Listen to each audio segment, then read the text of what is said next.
Coming to you from the Univest Public Media Center. Welcome to this community conversation, Allentown Schools and Social Justice. Here's your host, Brittany Sweeney. Good evening and thank you for joining us. Diversity, equity, and inclusion. They're popular concepts in schools and businesses right now, but are they buzzwords or are there actions behind the initiatives? In this community conversation, Allentown Schools and Social Justice, we will explore these themes and talk to the people who shape the cultures around them in schools. Now, the catalyst for this conversation starts at the Allentown School District, who recently faced a torrent of questions after an independent equity audit showed gaps in its social justice policies and practices. Those findings were released to the school board in August. Educational consultants from the Howard Group conducted the audit from January to April of this year. They surveyed more than 5,100 students, staff, and community members and had 86 district leaders engage in focus groups. According to the district, the report highlights the need for stable leadership and noted frequent turnover of the superintendent's position, the need to develop and implement support systems that reflect the needs of educators and students, and the need to address equity gaps and foster a more inclusive environment. Now, during this program, we'll speak with leaders in the DEI sector, talk about the results of the audit, and get public sentiment and opinions from students, parents, and stakeholders. We'll also explore the audit's recommendations and the district's response for creating a more equitable and inclusive environment going forward. Now, we will speak to the superintendent of the Allentown School District in just a couple of moments. But first, we begin the conversation with Jenny Roberts, our education reporter for LehighValleyNews.com. She's here to give us some background. Jenny, thank you so much for joining us. Hi, Brittany. Thanks for having me. It's great to have you. So this audit first came out to the school board in August. You were there when those findings were released. So what happened at that school board when this came out? Yeah, so the findings were gone over by the Howard Group back in August. There wasn't much response from the school board at the time. Some school directors did say, though, like, we welcome any feedback, even if it's negative. So they did express the importance of getting that feedback through the audit, even if it wasn't necessarily positive. And Dr. Birks did mention, as I know you speak to her later, about the importance of the strategic plan and how implementing the plan will address some of the findings of the audit. Sure. So speaking of those findings, what were some of the key takeaways? What were some of the glaring issues you saw? So what stood out to me was staff members reported a higher rate of school belonging compared to students. When it comes to students, male students and Spanish-speaking students reported higher rates of school belonging compared to their English-speaking and female peers. And then interestingly, elementary school students reported a higher rate of school belonging compared to the older students. Elementary school students were also more likely to report that their teachers create an inclusive classroom environment where they feel comfortable discussing racism and where they learn about people from different cultures. I think it's also important to note that district leaders of color expressed through the surveys and the focus groups that they feel a sense of urgency when it comes to creating a more inclusive environment for students of color, whereas their white peers acknowledge the need for an inclusive environment, but didn't express that same urgency. And those district leaders of color also shared that they felt like they were more likely to experience retaliation when it came to pointing out systemic inequities in the district. Sure. And so this report was presented in August. It took people a few weeks, months to digest. And then now, where are we finding ourselves with the district and moving forward? Has there been any action taken that you see? Yeah, so when the audit report was presented at the school board meeting, there was minimal response to it in the meeting itself. We didn't really hear much buzz in the community until our report came out at LehighValleyNews.com. Highlighting the findings. It did take me a few weeks to get through the 50-page report and to pull together a story on what was all in there. And I think that report generated a conversation within the Allentown School District community.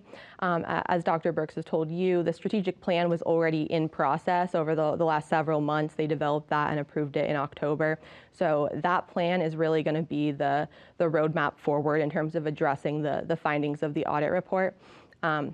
And Dr. Birks has reiterated many times in public that she's always open to conversations, always open to listening and hearing feedback. So I know that she is planning opportunities for teachers to share their concerns moving forward.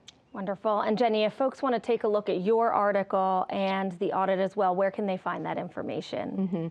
Yeah, so if they want to read our article, come to LehighValleyNews.com and check out the education section. Under that section, you'll also find an op-ed written by Dr. Birks that responds to the equity audit. And if you'd like to take a look at the equity audit itself, there's a link in my story that'll take you to the district website where you can read the 50-page report. Wonderful. Jenny Roberts, education reporter for LehighValleyNews.com. Thank you so much for this information. Thanks for having me. And we recently sat down with Dr. Carol Birks, the superintendent of the Allentown School District, in the heart of the city where their administration building is. Superintendent Carol Birks, thank you so much for joining us. Thank you for having me, Brittany. Absolutely. So we're talking about diversity, equity, inclusion, a really hot topic right now across the country in school districts who are working on improving this topic within their district. It looks different for everybody.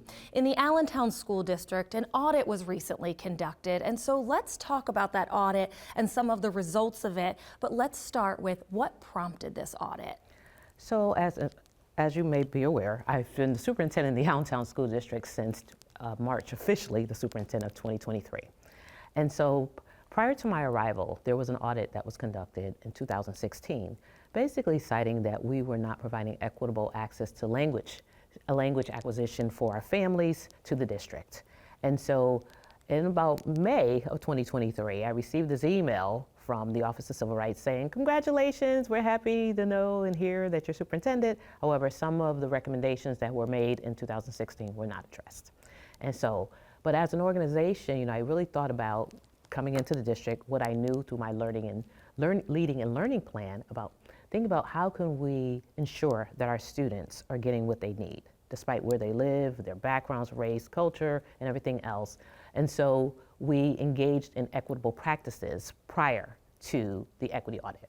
So we commissioned Dr. Howard and the Howard Group in order to ensure that we had an objective way, separate from us. We know what was cited in the equity audit, but we wanted to look across the district and see and assess our practices. Sure. When we talk about equity and something that the Office of Civil Rights wants you to work on, what are some of those things? Could you give us some examples? So, as an organization, and I want to, because sometimes we say, oh, DEI, but as an organization, what we're trying to do is create conditions where everyone feels valued, they feel empowered, they feel included, and they feel loved in our organization, and that they matter and what they bring in terms of their assets, culture, heritage, language, and all that, and just themselves are valued and to maximize the strengths of everyone within our organization. So we looked at our human capital resources. How are we providing resources to one school compared to another? We went really, we started this school quality review process, and we looked at how we fund schools across the district. And what we realized is that some schools had maybe 50 or something of staff that may not have needed, and whereas another school needed those resources. So we really drilled down and looked at every single school, all staffing, all financial resources, and said, okay, we need to distribute these resources differently. We also looked at repairs, and so we're undergoing a major feasibility study right now, as well as our capital improvement efforts, hence you were there at William Allen High School, and we need to fix the HVAC system over there. So we were able to write grants, and thank you to our elected officials, secure some dollars from the state to help make improvements. So as an organization, even the overall schooling experience, we have to increase our academic rigor, create more meaningful and challenging learning experiences for students. So out of that audit, these types of things emerged. Time, money, our people resources, our focus on facilities, and again, and how the schooling experience looks for all students. Our students who have exceptionalities, our students who are English learners. And so, but we were on the path anyway, but we wanted to elevate to our overall community that we want to know where we are. We want the baseline here, so we understand where we need to work together to move forward as an organization. Sure. So the Office of Civil Rights says, hey, there's some things you need to work on. So the school says, you know what, we're going to have this audit done by the Howard Group. Yes. So how did it go from there? What was the next steps? Once the Howard Group stepped in, what did they need to know to find out, this is where you need to work on versus here? So they did an extensive assessment of our quantitative measures, attendance, discipline, as well as the overall classroom experiences at schools. So as they visited schools, they had engaged in focus groups, had our staff members engage in focus groups, teachers, families, administration, and such. And so gathered all those data and said, here's our report. Well, here, we need to provide more rigorous academic experiences. Some of our students are still taking developmental courses. Well, there's research that suggests if students don't get to higher levels of mathematics in their academic careers, they're more inclined not to be successful, not only in school, but in life. So imagine, so they're saying, so we're looking at our program of studies, taking out some of those developmental courses that students are taking so that students can take algebra and geometry and get to the higher levels of mathematics. They said to us that we need to look at our resource allocation in general, about how we fund schools and what the overall experience. One school has certain resources or curriculum, and so we were ahead of that, so we purchased $22 million to make a huge investment in curriculum. And so this year is the first year of curriculum implementation. So they gave us some great feedback on our facilities and otherwise. So there was a lot there in providing us critical feedback for the way forward. And as a result of that, we put out a mass appeal to individuals to become equity fellows. And so we've had people raise their hands and say, yes, we want to become equity fellows. So within our strategic planning process, we have equity commitments and why it's important to commit to. And actually, I like to have visuals because I'm a former language arts teacher. So our equity, our strategic plan and our equity audits in here, but it has commitments within the particular plan that we are going to commit to not just these goals and actions, but we're going to do them, and we're going to gauge everyone with an equity lens, ensuring that if we build a school, okay, what community does that impact? Our friends on the east side, for example. There hasn't been a school built over there in many years. And our newest school was recently built in 2021, but prior to that, it was like 11 years prior. And we have more than 12 schools that are more than 50 years old, and a lot more schools that are 100 or plus years old. So is that equitable to learn in conditions or even have our staff work in conditions that the buildings need upgrades? And we made huge investments even in HVAC. And for some people, they're like, well, how is that a big deal? Well, it's hard to learn when you're too hot or too cold. So, and there's a researcher, Kurt Lewin, he says, behavior is a function of a person in his environment.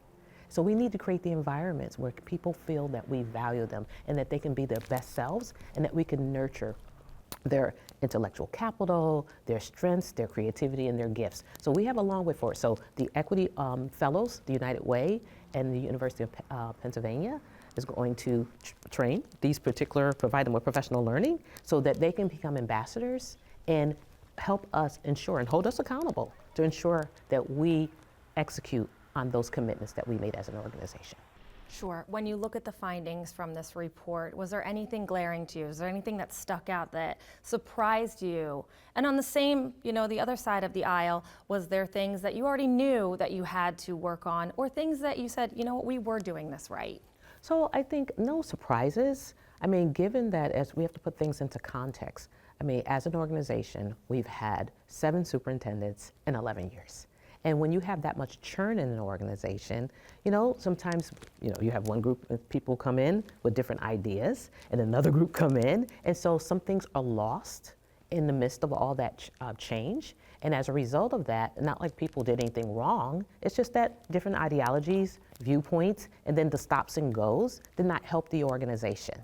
And so I think it really underscored that we need sustainability and stability as an organization, and that we are moving in the right direction. As I mentioned about resource allocation, we had every school leader in every department. We sat for like an hour with every school leader and went through all their data, how your students are performing, looked at all of the staff, looked at the resources that are going into that particular school for every single school, and then said, okay, what more do you think you need, and how can you leverage different resources? We also organized the organization as a support organization to schools. So we had people at the central office, everyone, well, not everyone, but quite a few people sat in the central office. And so now they're tied to schools so that we can create greater accountability so that all the heavy lifting is not just on the school leader, the teachers, the staff at the school level. Whereas we know that teachers are the greatest lever in impacting student achievement, and second to teachers, the principal. And so we as an organization have these network improvement communities that everyone's in support of the work that's happening at the school. You're in finance, you're tied to a school. You're in human talent management, you're tied to a school. That is your school. So it's not just the principal's responsibility of, well, how's the school gonna get staffed? No, human capital manager, how is your school or all your schools going to be staffed? So we want the principal and the school leaders to focus on improvement, continuous improvement and learning, because we're in the learning business, Brittany. We are a learning organization. So we are building, and as you know, I just got here in March in 2023, so it's gonna take time, persistence, focus, and fortitude to continue to move this work forward. Sure. So we talk about moving forward. What are the action steps, whether it be, the next few weeks, months, years? What does that look like? Are there steps being taken already to address the issues in the report? And what will we see the long term? So as an organization within our strategic plan and within the equity audit is having various opportunities for students to engage in learning, all groups.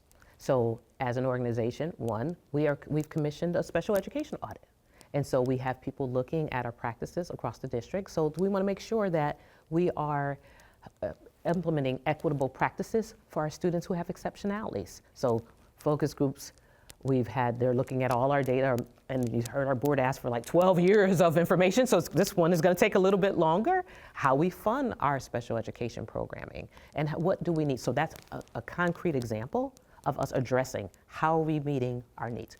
We have bilingual service. We had students who are English learners, newcomers into the district. We just recently, as an organization, started offering some bilingual programming, and then we opened our new Sotomayor Dual Language Academy. As a result of that, we want to honor the language, Spanish. 73% of our students are Spanish speaking in the district. So we want to honor their language, their culture. And so in our non-English Spanish speakers, some of our students who are traditional American students who don't speak Spanish, they're learning in a 50-50 model so that we can heighten the importance of being multilingual. So that's a concrete example. As an organization, for more than, 15 or more years, we didn't offer early learning. And so we didn't have any pre-K programming in the district. And so this year, we opened a new early learning center. And so that we have about 130 students who are attending that new early learning center, Ruby Bridges. And so we also are offering more pre-K programming throughout the district. And so here's, again, an equity move or shift, because we know if students come to school earlier and they learn how to read earlier and all those fundamental skills, they'll be more successful in school and life. There's so much research that supports that. We also, as an organization, we're going to move toward creating theme-based schools, and we have a STREAM Academy, a partnership with the Da Vinci Science Center. Again, another learning opportunity, so students will be immersed in more rigorous academic programming, and our aim is to, across the district, to create theme-based schools, and also involve more families in the decision-making and students. So we established the Superintendent's Family Advisory Council and have 80 families that have signed up for that. We had our most recent meeting, about 50 family members came, and so they're empowered. We're being responsive to their needs. And since we're focusing on the whole child, and that was something that was a part of this audit, we offer mental health supports. So to our students, of course, we had local providers that were providing, but we also offer Counselor, which is an app that students can text with a therapist. We also are offering Hazel Health, where students who can basically get a therapist on demand and their families as well as health services. And we were able to secure some additional funding from a grantor to help provide health services on demand for families. So we really want to dismantle some of the barriers that are keeping students and families from being successful. We have a very great partnership with Valley Youth Partners, in which we're offering vision screenings as well as glasses for our students. So they're really excited. Let me show you some cute little glasses. I'm like, I need glasses. But we're trying to really put all those safeguards in place so that families and our students and our overall staff, we're offering lots of professional learning for our staff because we need to empower them. You know, within all our research has showed that our staff didn't feel like they were being supported, that they were getting opportunities to grow as leaders as well as teachers and such and other staff members. So again, trying to ensure that our students have the most high quality teachers and staff and people who are in front of them every day and that they feel empowered. So we are offering opportunities for our staff to become certified, our paraprofessional staff. We have a rich partnership with Hampton University online, one of my alma maters, in which our staff can get their degrees for free, you know, so online. We also have a partnership with Bloomboard, and so our staff, again, who don't have degrees, have an opportunity to go to school, and the district incurs all these costs. So we're really trying to make a difference for our students and expand early learning opportunities and pathways for our students. And that's what it said right there in the audit, as well as all the work done with the strategic plan. We have a partnership with the IBEW. We're expanding our offers. We had a AI Institute this summer for our students with the Sales University, and we even paid, we have a amazing, and I have to say this because I wish I had this type of experience as a student, we have this internship opportunity in which our students work with us as well as our partners in the community, and they get paid $15 an hour. And they make more than some of our staff. But so we really want to expose students to more meaningful experiences. And that's what our equity audit said, as well as the strategic plan. We need to create more conditions where families, our students, our staff see themselves within our learning community. Great, Dr. Birks. That was a long way of responding, but I get so excited about this, Brittany. That was wonderful. And one final question for you. You mentioned the families and the students, and they're at the heart of this, right? And so what are you hearing from them since this audit came out and you've set a couple of motions in place, things to do, action items, and so what are you hearing from them right now? So of course, you know, people are happy that we did it, and then some people don't understand. Like, well, what does this really mean for me? And how quickly are you going to get this done, Dr. Birks? And so we're also hearing from families that they're happy that they have been a part of it and that we are honoring their voices. When I met with my superintendent's family advisory council, that group, a smaller group, started last year, and there were about 25 people, and now it's growing and has grown. And they said the things we talked about in terms of providing resources to us as families and students, you're actually doing it. The students asked, I remember, for a block party one day, right? We were in this room, and there were about 40 students in the room. And they said, I said, what project do you want to take on? Well, we want a block party. I'm like, whoa. So I looked at Ms. Reese, my communications manager. She was like, how are you going to get yourself out of this one, Dr. Birks? You talk all the time. You always have something to say. And so, but in response to that, 2 consecutive years, we had a back to school bash. Year one, we had about 8,000 people. This all came from the students. And then year two, there was 9,000. We had all of our partners there giving out free resources, free backpacks, food, information, and they were like, wow, we did it. Yes, you did it. You wanted to elevate your voices within the community. They told me, Dr. Birks, we need jobs. We need money. We're tired of walking around. We created the Allentown Youth Internship Corps, and over the past 2 years, we've employed about 350 students, and they're able to make money as well as learn various aspects of the work. And we have some of them who have graduated and they're studying. They worked in our communications office and they're actually studying graphic design and communications and other areas that were of interest for them. And we laid the foundation here for them to have these authentic learning experiences. So, and again, overall, they want new schools. They want us to go quickly, and I try to understand the fiscal implications of all these shifts and moves. But I think that as an organization, we have work to do. You know, we need to continue to work, and it's not utopic, but right now, it's a great time to be in the district. And I have to really elevate again our elected officials and my school board of directors for allowing me to lead, because it's important. Sometimes you can have all these great ideas, but you're not given the opportunity to lead. And I want to thank all my team, because I stretch. I stretch them. I have high expectations, and I thank them for all their hard work and commitment to ensuring that we provide the Allentown School District students with opportunities that are rigorous, that are meaningful, that really help them to learn and grow. So I'm really excited about being here right now, Brittany. I'm so excited. Well, I thank you so much for joining us for this conversation. Dr. Carol Birks, Superintendent of the Allentown School District, thank you. Yes, thank you. Thank you so much. If you'd like to hear more about what's being done to improve the Allentown School District, Dr. Birks is hosting a State of the District Wednesday, December 4th from 8 to 10 a.m. The event will be at the Americus Hotel in downtown Allentown. It is free and open to the public. Now, in order to get the audit findings, the Allentown School District hired an outside firm to assess the district. California-based company, the Howard Group, was contracted to do so. We spoke to the company over Zoom. Dr. Laura Cervantes is a lead researcher with the Howard Group. She's the lead on the case in the Allentown School audit. Dr. Cervantes, thank you so much for joining us. Of course, thank you for having me. It's great to have you. If you could start by telling us a little bit about what the Howard Group does, especially in the education realm. Sure. Well, the Howard Group has been partnering with schools and districts nationwide for over a decade.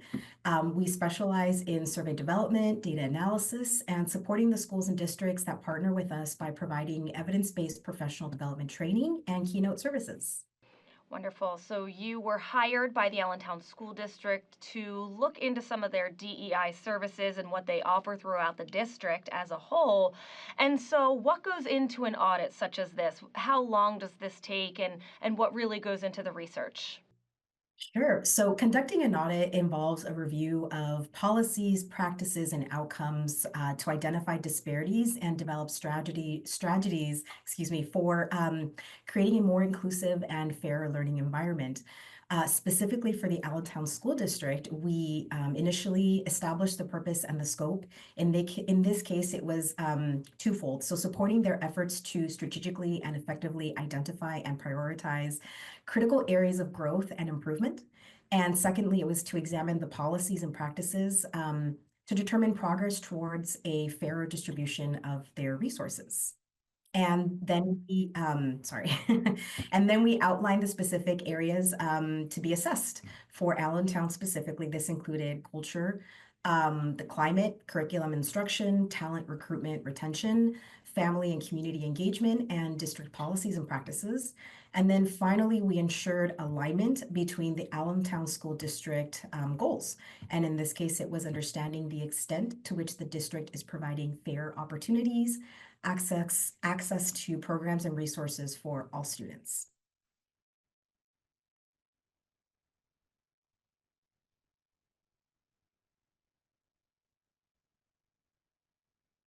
Right.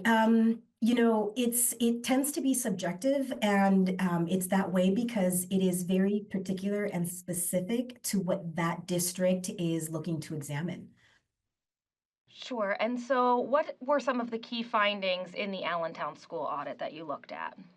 Sure. So the key findings, the two that really stuck out to me were the high turnover and inconsistent leadership, which resulted in a lack of unified policies and initiative fatigue and a disconnect between the district and the schools. And it led to confusion about practices. Individual educators and schools were left to implement initiatives without sufficient guidance or resources. And the other one I think I would highlight is the definition of student success was primarily centered on behavior, attendance, and grades, with limited emphasis on well-being, belonging, safety, and access.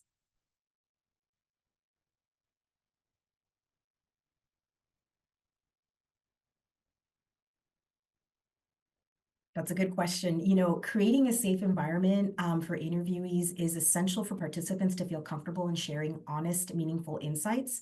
The Howard Group prioritizes safety and trust and respect throughout the audit process, fostering a space where participants can feel comfortable sharing their experiences openly. This way we get positive, meaningful change. And so why is this work important for schools, for the students that they serve, especially in the DEI sector? You know, it's important because it gives an understanding of the landscape and, the recommendations that we come up with, which, allows a roadmap for districts to engage in the work in the future. And in this case, it's developing an action plan, implementing and monitoring progress to establish metrics and timelines and feedback loops, and also transparency of data and findings so that the work can be implemented in a meaningful way. Dr. Cervantes, given your expertise in this field, what in this audit stuck out to you, if anything? Yeah. So I think it would be the two that I had previously mentioned, the high turnover rate and inconsistent leadership and the definition of student success. Sure. And so, how do you suggest the clients, in this case, the Allentown School District, move forward? And what does that timeline look like when you make these recommendations? What we had recommended for them to move forward was, again, developing an action plan. So setting goals, prioritizing actions, allocating resources, implementing and monitoring progress. In this case, it's establishing metrics and timelines to measure the progress and a feedback loop so that we are regularly assessing and reviewing and making adjustments as needed as the work moves forward, and then transparency of the data and findings. So this means regularly sharing the results to provide updates on the progress with the school and the community as a whole. In terms of the timeline, that is really dependent on, the district and their own specific needs. Wonderful. Dr. Laura Cervantes, thank you so much for joining us. Thank you so much. Bye-bye. At the crux of the matter are the students. We recently spoke to a few of the high school kids about the state of diversity, equity, and inclusion in their schools.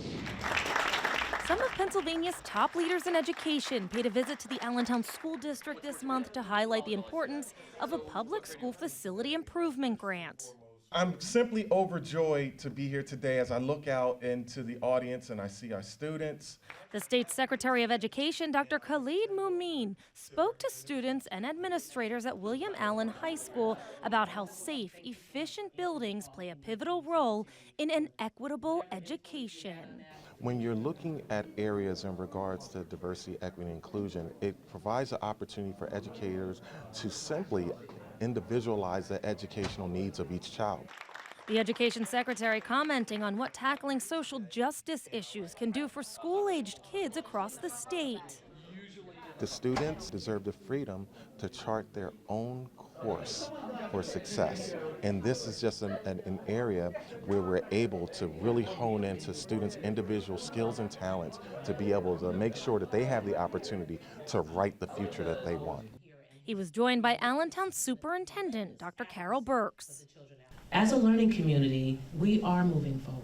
We are making great strides. Also in attendance, State Representative Pete Schweier, who serves the 134th Legislative District in Lehigh County and holds the title of Majority Chair of the House Education Committee. He believes creating a diverse, inclusive, and equitable school experience comes down to funding.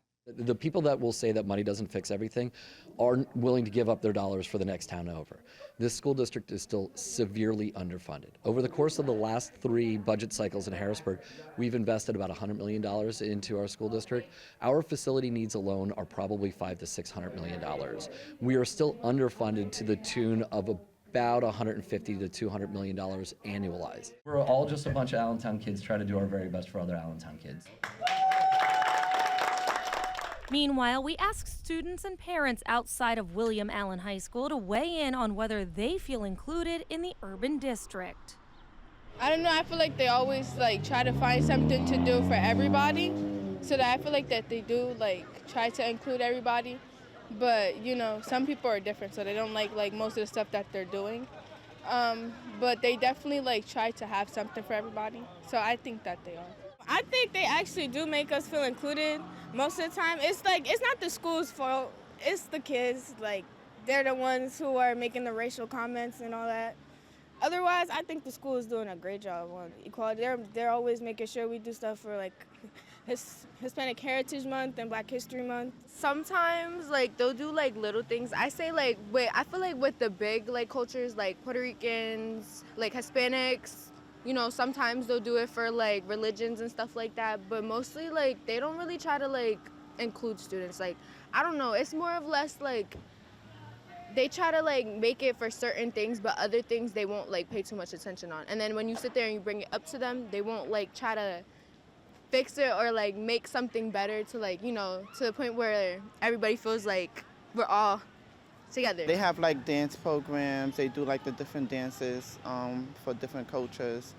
What else? Or they have like the cooking program inside here, and they do different foods and stuff. So they do different cultures. Parents and students we spoke to said they'd like to see their peers do more to bring their schools together.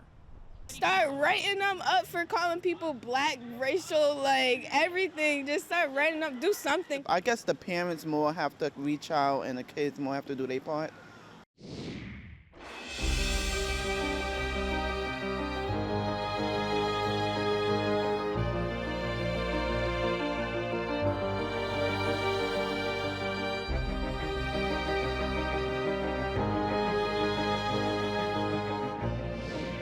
Thank you to the students and parents who shared their thoughts. And we heard the issues at hand, but how does the district move forward with addressing them? For answers to that question and a look at how other districts are tackling the topic, we welcome Guillermo Lopez, who is a DEI consultant for the Guillermo Lopez DEI Institute, and Dr. Jack Silva, superintendent of the Bethlehem Area School District. Welcome, gentlemen. Thank you so much for joining us. Thank you. Thank you. Guillermo, we'll start with you. You are a DEI specialist, and you've actually had a hand in creating a plan, the strategic plan for Allentown moving forward. And so what does that look like for Allentown, and what do they need to do to improve their DEI efforts? I think first of all, we have to step back and look at, prior to what's happening now, the fact that the school system has had, if I'm not mistaken, 6 different superintendents since 2010. That's a difficult challenge to develop a kind of a path for leadership, for sustainability, for people to be able to say, okay, I have trust and confidence in this school district. We have the fact that Allentown has suffered through an economic draining of its resources, tax base, as well as its people. It's been going on for a couple of decades, and this is the early part of recovery. And I would say that all the struggles that have happened in the last few years of getting the school district on course have brought us to this space, to this place now. And I think their desire to do their own audit of themselves by an outside organization, even though it was required by the state, but their desire to lean into it and get it done shows to me a lot of promise of how they're going to move forward. Sure, so this isn't a problem that started yesterday. Absolutely not. This has been something that's been ongoing, and now there are fixes that are going to be in place to try to improve this. And so what do you suggest? What do you suggest the school district does, the city as a whole? Well, I think for the school district, I think one thing is the hiring of Dr. Birks as their superintendent is a big plus. I think there was as we struggled through the last few superintendents on how to set a path, it was a difficult thing to have happen. There was a lot of struggle in community, and too many different sides were being taken. And she's there a year now, and you can see that the community is coalescing under her leadership. And it takes time, and she's working hard, and I have a lot of faith and support in what I've seen in her leadership. I was part of a group that was questioning how well they were doing in bringing in a new superintendent, and then once they did hire, we've decided to partner and to help support the movement forward. Great, and we're going to talk about that support in just a couple minutes, but Dr. Silva, I'd like to bring you into the conversation. Bethlehem has a DEI position and kind of a department, so how are you tackling this issue in your school district? Brittany, the 2 tracks that Bethlehem uses is the traditional track of teaching and learning and what our students are doing in the classroom and how that contributes to opportunity and equity.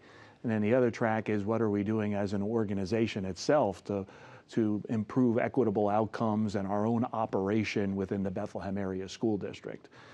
In the teaching and learning part, we're in agreement with the NAACP that the teaching of reading is an extremely important topic when it comes to supporting students of color, creating opportunity. So we've, for the last 5 years, more than 5 years, have really emphasized on that and trying to close those stubborn gaps.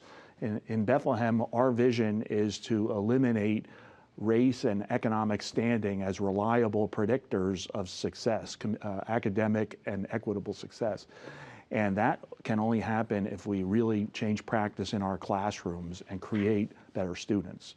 But then there's also the Bethlehem Area School District as a large school district, has 2,000 employees, so we have to hold ourselves to some high equity standards. So a few years ago, we passed an equity policy that requires equity audits on a regular basis, and we created an Office of Equity Affairs, which really runs point along with the superintendent's office to address equity issues in the school district. That includes a strategy for parents as teachers when they're parents of young children.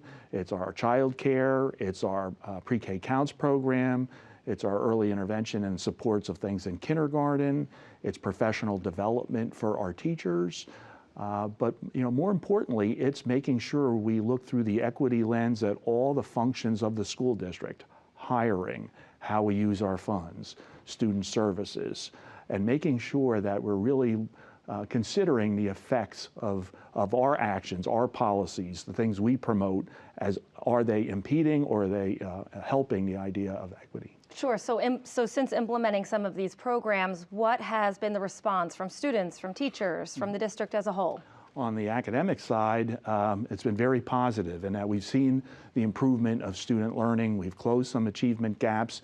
We still have a lot of work to do to live up to that vision of eliminating race and economic standing as reliable predictors. But we're starting to see in some of our schools that have had more challenges, them creeping up to the student average as a whole.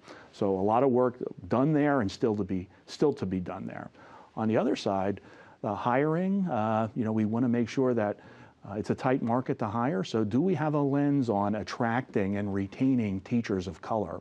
Because we believe in the mirror effect. Students need to see adults in their lives, in their classrooms, and in their schools that look like them and understand them. So making sure that and the mentoring programs that follow that are a part of our hiring strategy as much as just getting people in positions. Sure. Guillermo, are these a lot of the suggestions that you make as a consultant? What are some of the suggestions? And to be clear, you can't expect a school district to fire one group of people to hire another group of people.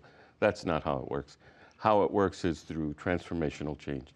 Those that are there now get on board with the plan that actually helps the community better than it has before. And as you move forward, pay attention to how it is that you hire, how it is that you bring on people on board, and how you develop leaders. Sure. And so moving forward, folks are calling for less emphasis on DEI. What's your perspective on that? And do we need to make sure we're focusing on this as we move forward, as a country, as a local area, as a school district?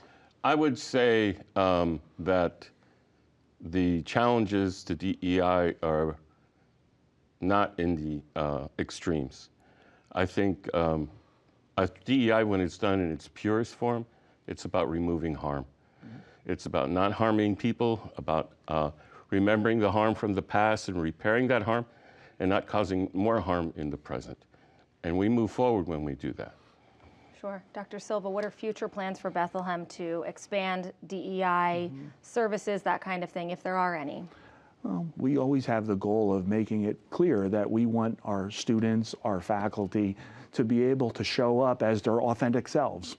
So when folks are talking about DEI and some of the political issues that go around it, I just can't imagine what it would be like for a student or a teacher to be able to have to not be themselves in the learning environment, in the supportive environment of a school. So diversity, yes. Equity, give kids what they need to be able to be successful. And inclusion, that's what everybody wants. So I don't see it in the political reference of it, and I know it's a hot topic, but the Bethlehem Area School District is really, really committed to removing the barriers that can make all students successful. And many of our students of color have some of those barriers to remove. So we can't shrink from that challenge. Sure. And Guillermo, what's your suggestion to school districts like the Allentown School District who may have some obstacles to getting to a higher level of DEI services? I want to say something about the arguments about Sure. DEI. The people that argue against it are arguing against it because they feel excluded. And the purpose of DEI is to include everyone. So that's one thing that we have to figure out. Your question again? Some of the suggestions that you make to whether it be a company that you're consulting, a school district that you're consulting, or other entities that you may be consulting with, where do you start and how do you move forward? One of the things I've learned is I don't know exactly what their challenges are. I can't make an assumption. It just doesn't make sense for me to do that. Every project that I'm involved with has its own nuances. And so the first thing is to find out how committed they are, what do they believe, and what is the goals that they want to make. And then we go from there. Sure, sure. And in the strategic plan for Allentown, what was suggested? I think everything that the audit pointed out is being worked on as we speak. I think it's too early to say what the outcome's going to be, but I think as we did the strategic plan, I don't think there was a layer of operations in the school district that wasn't gone over. It was very comprehensive about how we move forward with that equity lens attached to it. Sure. Gentlemen, do you have final thoughts on the topic?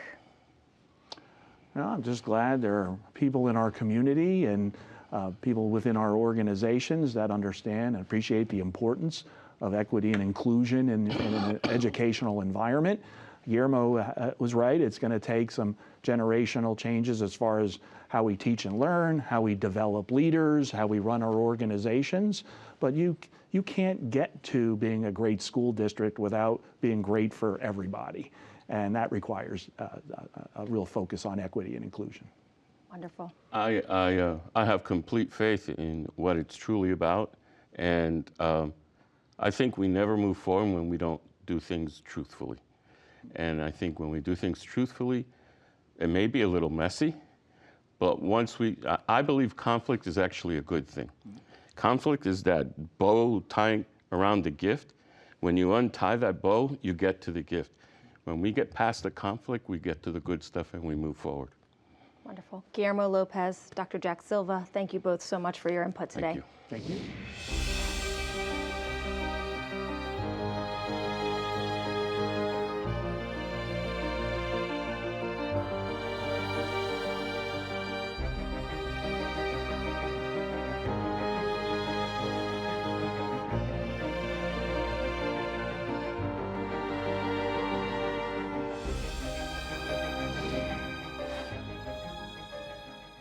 Turnover in leadership was noted in the audit, along with other social justice issues. The Allentown School District is not the only one facing these problems.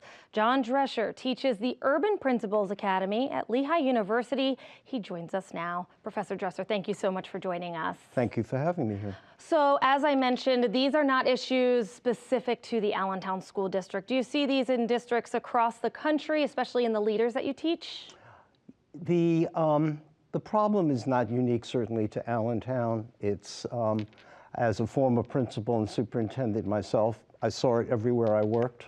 And, you know, it was always the issue of what are we really looking at here?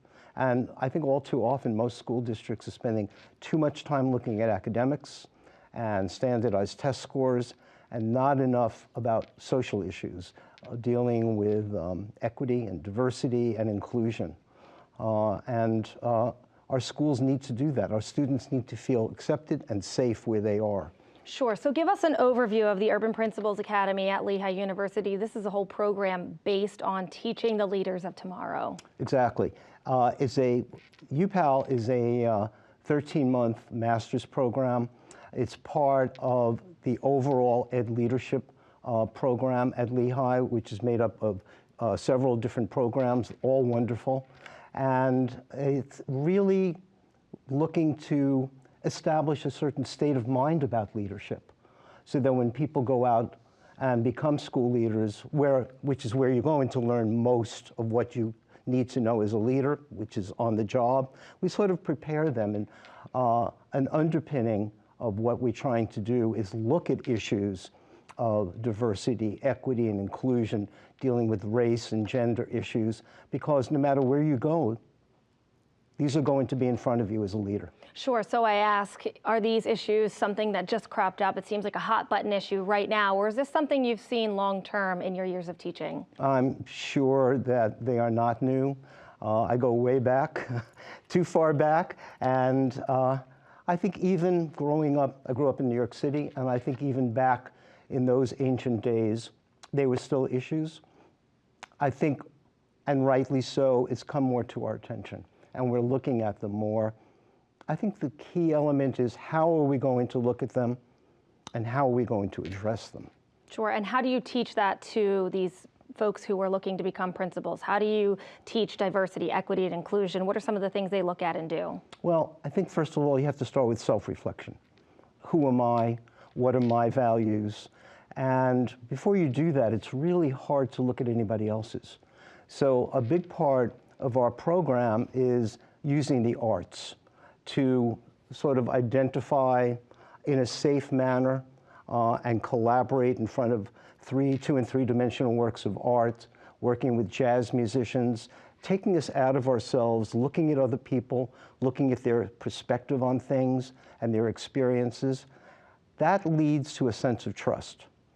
And so really one of the places we start is how do you develop trust in a school and in a school system? Because without that, none of these conversations are going to take place. Turnover at the top was something that was cited in this audit. How big of a role does leadership play when it comes to tackling these issues? Well, I know in the audit, certainly a number of people spoke about the fact that, what do they call it, initiative fatigue, and that, you know, we're going to work on this, but maybe we work on it and then in a few years somebody else is going to be there and they're going to ask us to do something else. So consistency in leadership, especially positive consistency, collaborative consistency, creative consistency, I think would go a long way to addressing these issues. Another one of the points was inequitable allocation of resources and the funding. What part does that play? Is it important for all schools to be funded equally?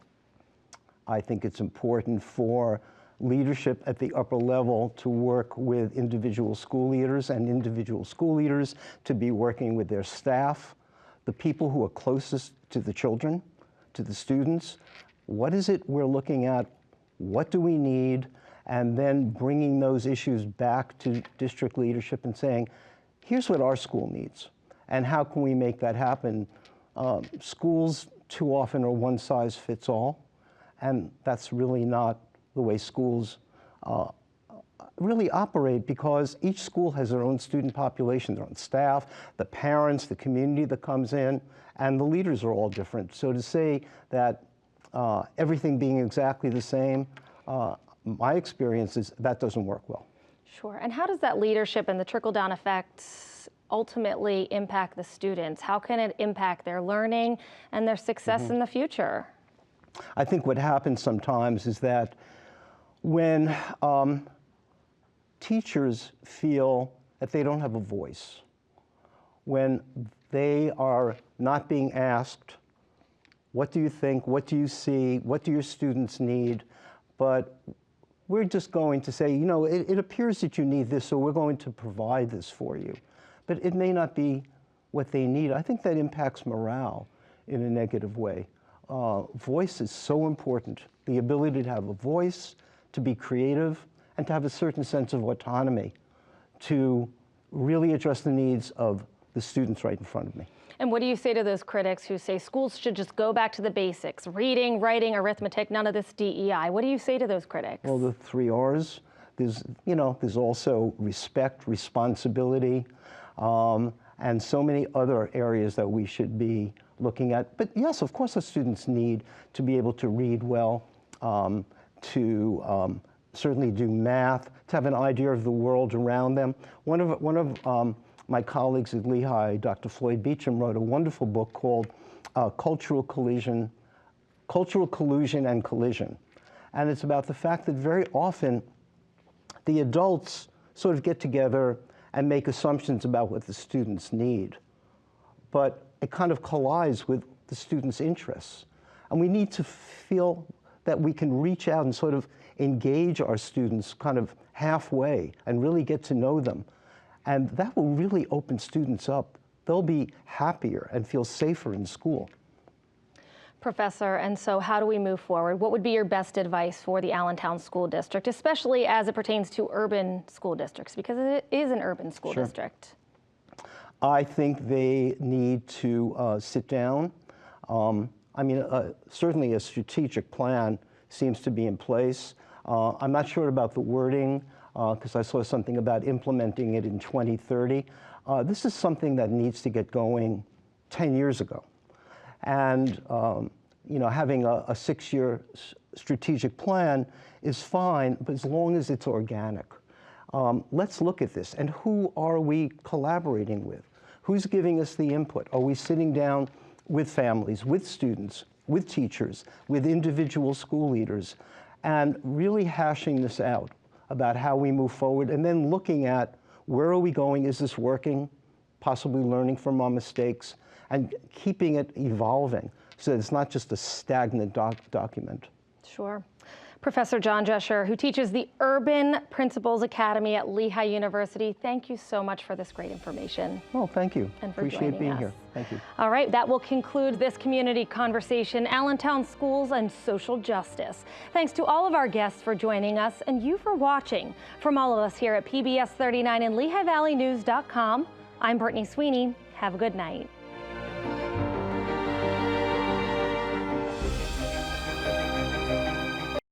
Celebrating 50 years of Scholastic competition. PBS 39's 50th season of Scholastic Scrimmage kicks off this November. From this year's local high school competitors to alumni from years ago, this program continues to engage students, teachers, families, and schools across the Lehigh Valley. I am the Chief Marketing Officer for St. Luke's. So Scholastic Scrimmage is really an important aspect of our efforts to promote our medical school. Scholastic Scrimmage, everyone's favorite academic challenge. These are great academicians. It highlights students academically. Parkland. Catherine is correct. Being on Scholastic Scrimmage prepared me for both college and career.